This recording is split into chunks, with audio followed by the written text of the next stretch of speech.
Last lecture में हम लोग डिस्कस करते थे मॉड्यूलेशन। मैंने कहा था कि जो मॉड्यूलेशन होता है उसमें हम low frequency signal,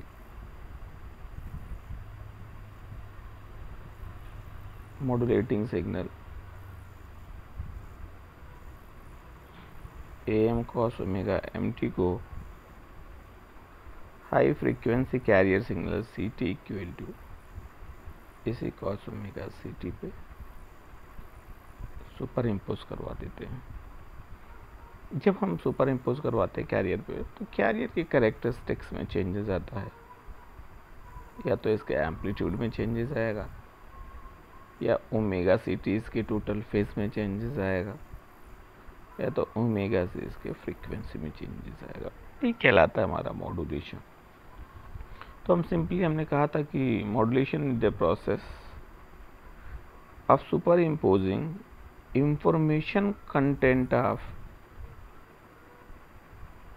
baseband modulating signal on high frequency carrier signal by altering its characteristics, phase, frequency and its amplitude। और हमने कहा था कि जो एम्पलीट्यूड मॉड्यूलेशन होता है, सिंपली जो मॉड्यूलेशन होता है वो 3 टाइप का होता है।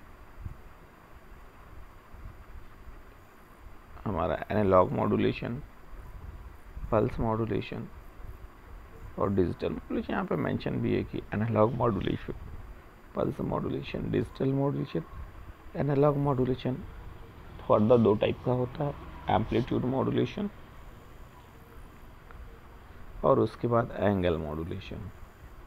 एंगल मॉड्यूलेशन फर्दर 2 कैटेगरी का है, FM है, frequency modulation and phase modulation. और ये हम पल्स मॉड्यूलेशन की, एनालॉग मॉड्यूलेशन में सिंपली जो हमारा मैसेज होगा और कैरियर दोनों ही साइनोसाइडल कैरियर। पल्स की बात करेंगे तो हमारा जो है पल्स मॉड्यूलेशन के केस में हमारा मैसेज सिग्नल साइनोसाइडल होता है और जो कैरियर होता है वो कंटिन्यूअस पल्सेस हुआ करते हैं। पल्स मॉड्यूलेशन भी फर्दर 2 टाइप का है। एक तो हमारा जो है PAM पल्स एम्पलीट्यूड मॉड्यूलेशन और सेकेंड हमारा जो है pulse time modulation. Pulse time modulation 2 type का था, PWM और PPM। और लास्ट है हमारा डिजिटल मॉड्यूलेशन। डिजिटल मॉड्यूलेशन में सिंपली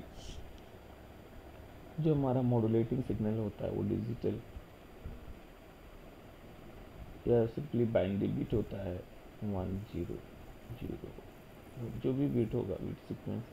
और जो कैरियर होता है CT हमारा जो है वो हमारा साइनोसाइडल कैरियर होता है। AC cos ओमेगा CT अगर हम कहते हैं तो जो है ऐसा कुछ हमारा कैरियर होता है इस केस में।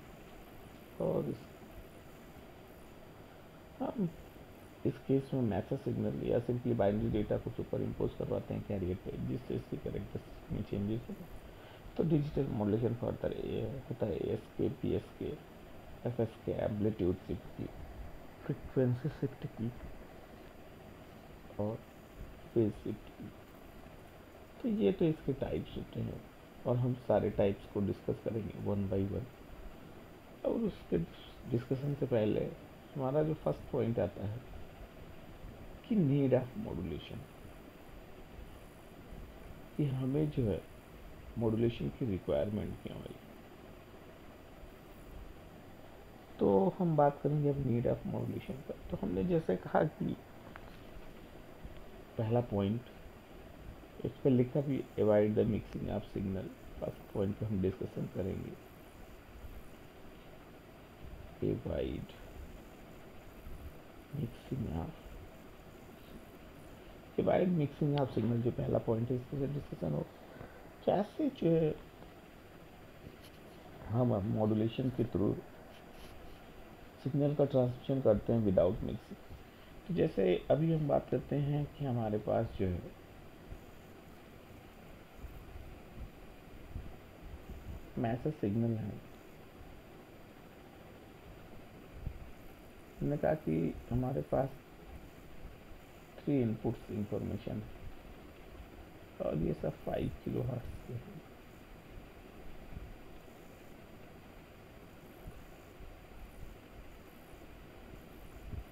Five kilo hertz, 5 kilo hertz, ये हर्ट्ज है, ये भी 5 किलो हर्ट्ज का। मैंने कहा ये U1 है, U2 है, U3 है। अब अगर हमें जो है सेम बैंड के सिग्नल का ट्रांसमिशन करना है चैनल के थ्रू, तो अगर हम कहते हैं कि तीनों ही मैसेज हमारे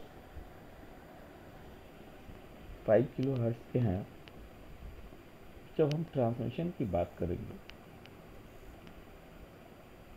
तो हमारा जो मैसेज होगा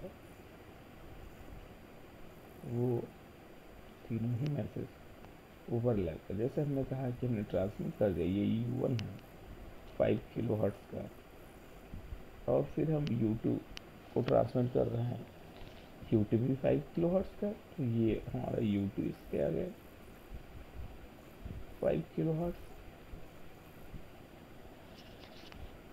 और U3 है, ये भी 5 किलो हर्ट्ज का है, इसको भी हम इसी पे दे सकते। ये हो गया हमारा U3 5 किलो हर्ट्ज। सारे मैसेज जो है तीनों जो यूज़र है, तीनों यूज़र का डेटा मिक्स हो गया, और जब तीनों यूज़र का डेटा मिक्स हो गया और हम विदाउट मॉड्यूलेशन ट्रांसमिट करेंगे, तो मिक्सिंग की वजह से सिग्नल जब हम रिकवरी करेंगे तो मैसेज की रिकवरी कर नहीं पाएंगे, क्योंकि इसमें लॉसेस होगा और सारे मिक्स इंफॉर्मेशन मिक्स हो जाते हैं। तो ये वो प्रोसेस है जब हम कहते हैं कि हम ट्रांसमिट कर रहे हैं इंफॉर्मेशन को विदाउट मॉड्यूलेशन। अब अगर हम इसी मैसेज को मॉड्यूलेशन के थ्रू ट्रांसमिट करेंगे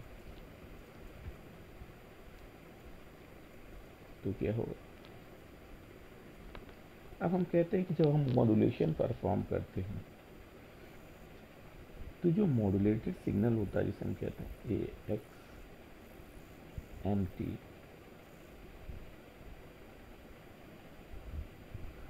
एम्पलीट्यूड मॉड्यूलेटेड सिग्नल, ये मॉड्यूलेशन के बाद 3 कंपोनेंट्स देता है। एक तो हमारा AC cos ओमेगा CT, और उसके बाद side bands MAC/2 cos omega C plus omega MT, और उसके बाद सिंगल MAC/2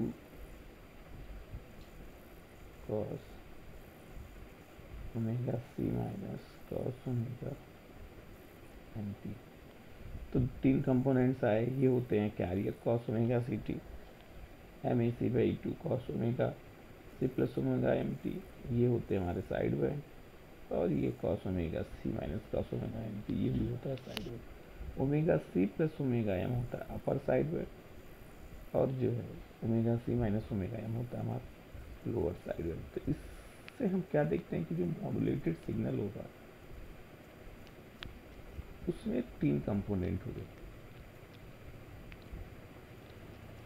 3 फ्रीक्वेंसी कंपोनेंट्स आ रहा है।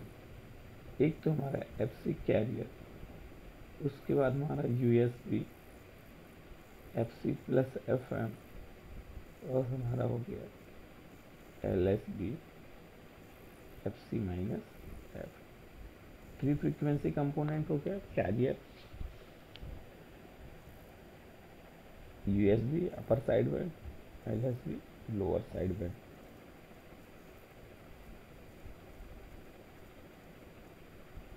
अब हमने कहा कि हमने डिफरेंट कैरियर फ्रीक्वेंसी से मॉड्यूलेशन कर दिया, और फिर हम ट्रांसमिशन की बात करें, हमने कहा पहले पे हम 100 किलो हर्ट्ज से मॉड्यूलेशन कर रहे हैं, सेकेंड में 100 किलो हर्ट्ज से मॉड्यूलेशन कर दे रहे हैं, और थर्ड में 300 किलो हर्ट्ज से मॉड्यूलेशन कर रहे हैं।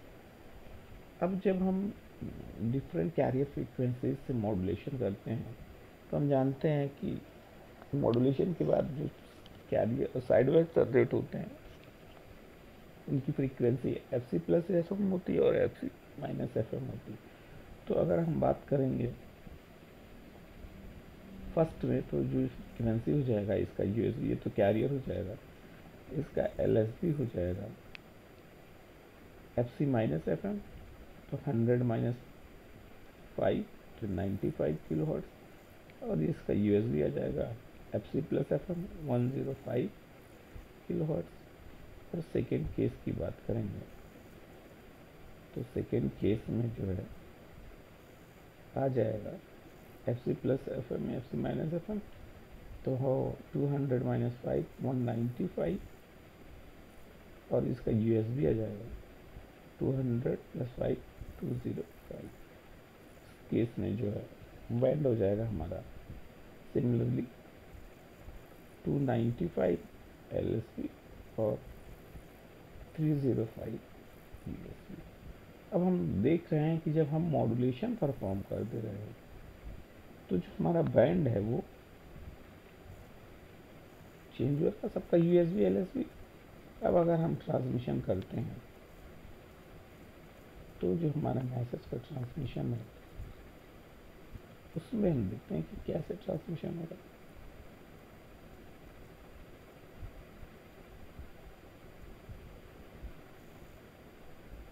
तो अब अगर हम ट्रांसमिशन की बात करते हैं तो पहला हमारा था 95 से लेके 105 किलो हर्ट्ज, फिर हमारा सेकेंड मैसेज है 195 से 205, थर्ड इंफॉर्मेशन है हमारी 295 से 305। तो अब दो इंफॉर्मेशन के बीच में बैंड गैप हो गया।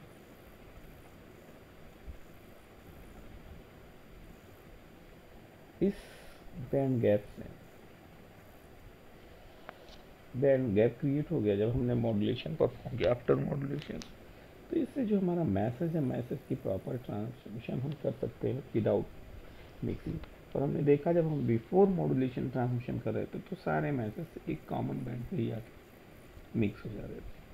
तो अगर हम बात करते हैं कि जो हमारा पहला था नीड ऑफ मॉड्यूलेशन में, first avoid the mixing of signal, तो जब हम डिफरेंट कैरियर फ्रीक्वेंसी से मॉड्यूलेशन करते हैं तो बैंड गैप क्रिएट हो जाता है या फ्रीक्वेंसी ट्रांसलेशन हो जाता है F C plus F M F C minus F M की, जिससे जो मिक्सिंग होती है सिग्नल की उसको हम एवॉइड कर देते हैं।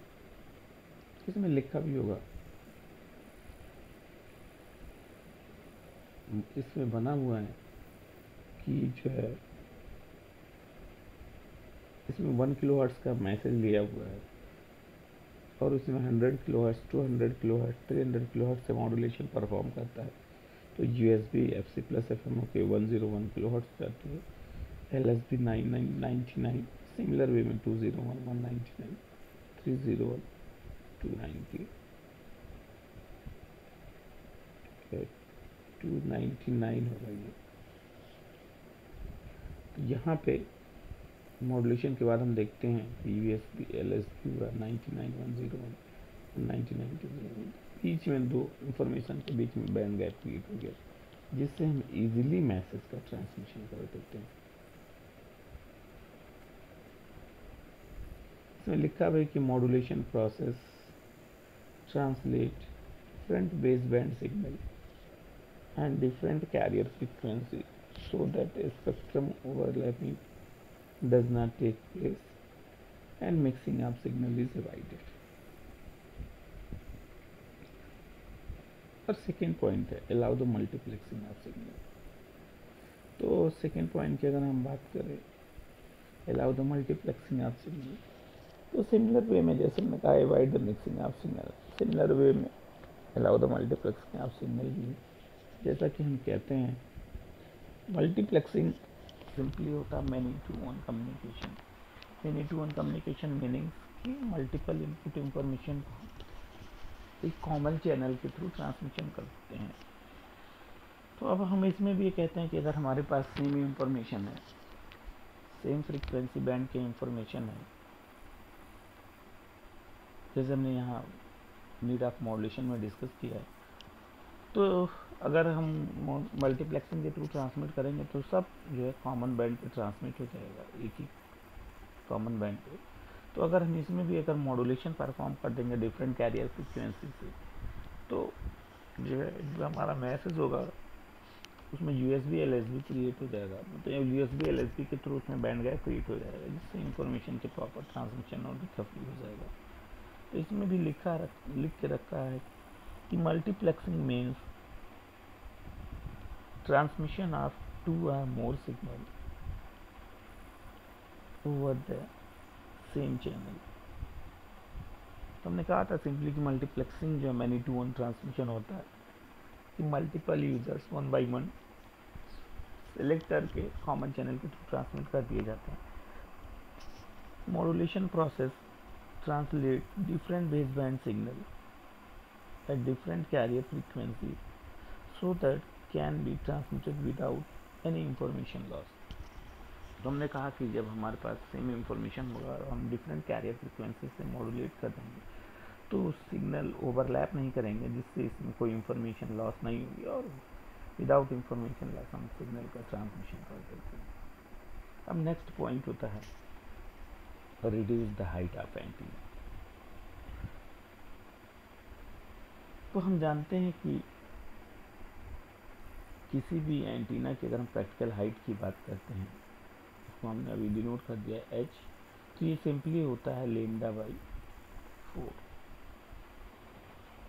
किसी भी एंटीना की अगर हम जो हाइट कैलकुलेट करेंगे तो simply practical height of antenna H हमने कर दिया कि practical height of antenna h equal lambda by 4, और यहाँ पे जो लेमडा है वह lambda equal to c by F, या सिंपली हम कहते हैं कि जो h हो जाता है ये हो जाता है c बाई 4 एफ। किसी भी एंटीना की हाइट जो हो सकती है c बाई 4 एफ है। Practical height of any antenna h equal to c by 4 f. यहाँ पे जो c है वह c equal to the speed of light and f is the frequency of transmitted message या input signal. c is the speed of light and f is frequency of information, input information. अब दो चीज़ें होती हैं, हमने तो calculate कर लिया। फर्स्ट थिंग तो हाइट, किसी भी एंटीना की प्रैक्टिकल हाइट क्या हो सकती है, और उसके बाद अब हम डिस्कस करेंगे कि हम विदाउट मॉड्यूलेशन और विथ मॉड्यूलेशन ट्रांसमिट करेंगे तो इंफॉर्मेशन कितनी होगी। अब जैसे हमने कहा कि जो प्रैक्टिकल हाइट है एंटीना की h, उसकी वैल्यू हो गई c बाई 4 है। हमने दो कॉलम बना लिए।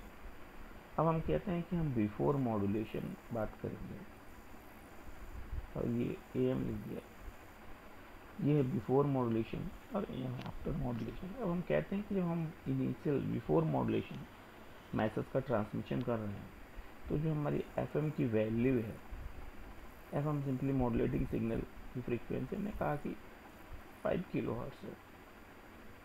तो इस केस में अगर हाइट कैलकुलेट करेंगे तो सिंपली जो h हो जाएगा वो 8 इंटू 10 3 इंटू 10 के पावर 8 इंटू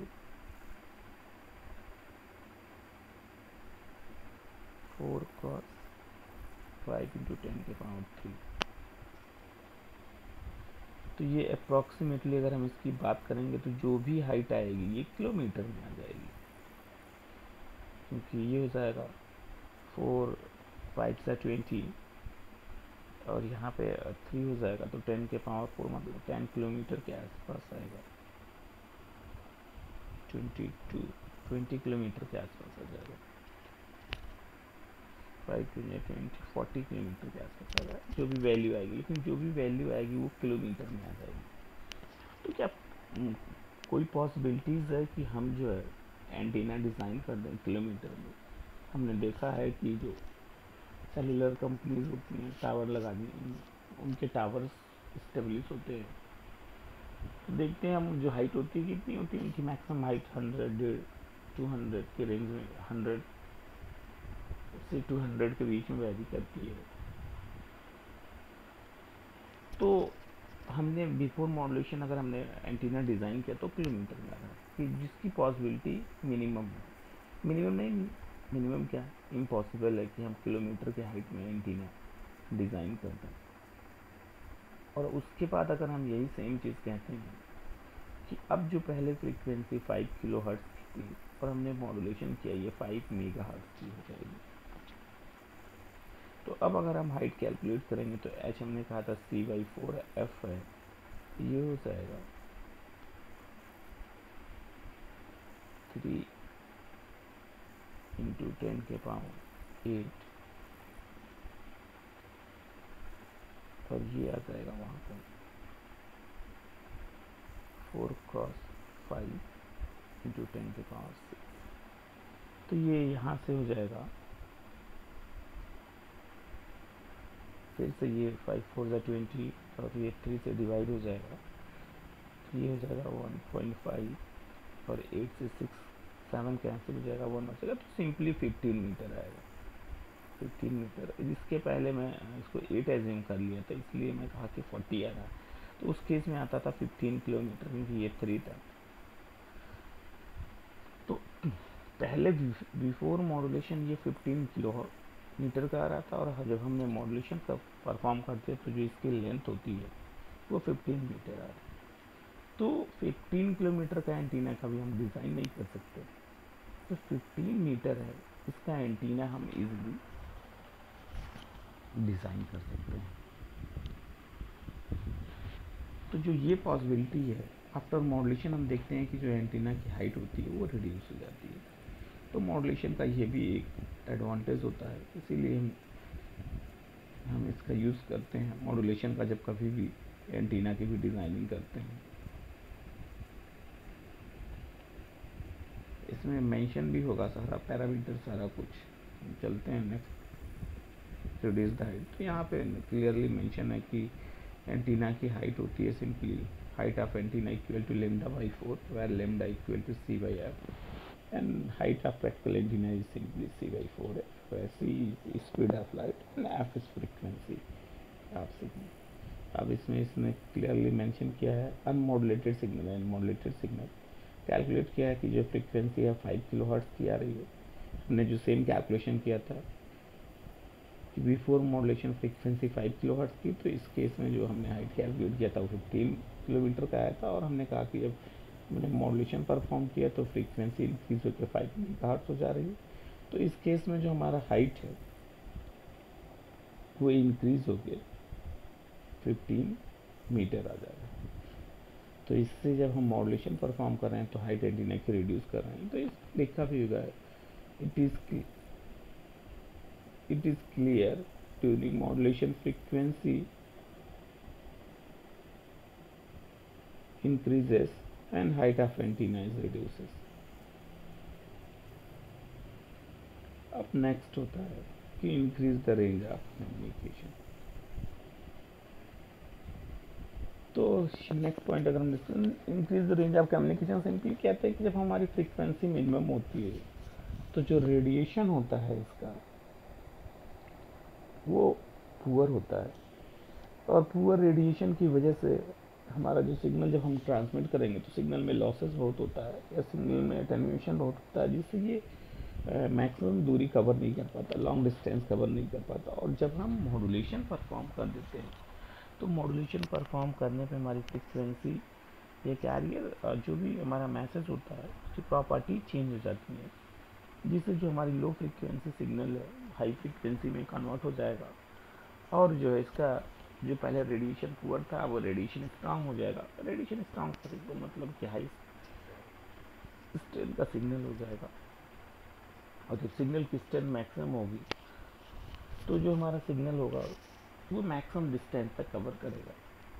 तो इसमें यह लिखा भी है कि at low frequency the radiation is poor and signal get highly attenuated, therefore baseband signal cannot transmitted directly over the long distance। हमने कहा कि जब विदाउट मॉड्यूलेशन हम सिग्नल का ट्रांसमिशन करेंगे तो फ्रीक्वेंसी लो होती है, रेडिएशन मिनिमम होगा, और एटेन्यूएशन मैक्सिमम होगा, सिग्नल डिस्टेंस डिक्रीज हो जाएगी, जिससे ये लॉन्ग डिस्टेंस कवर नहीं पकड़ पाएगा, या लॉन्ग डिस्टेंस ट्रांसमिशन में हम इसका यूज़ नहीं कर सकते।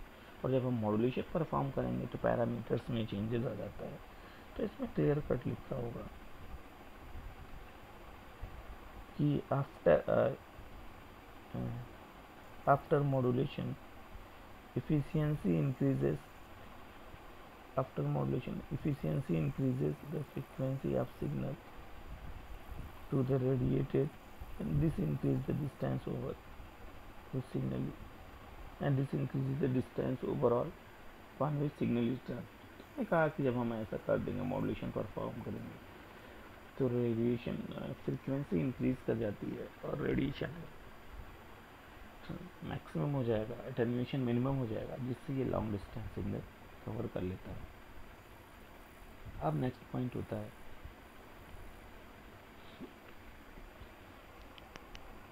improve the quality of signal।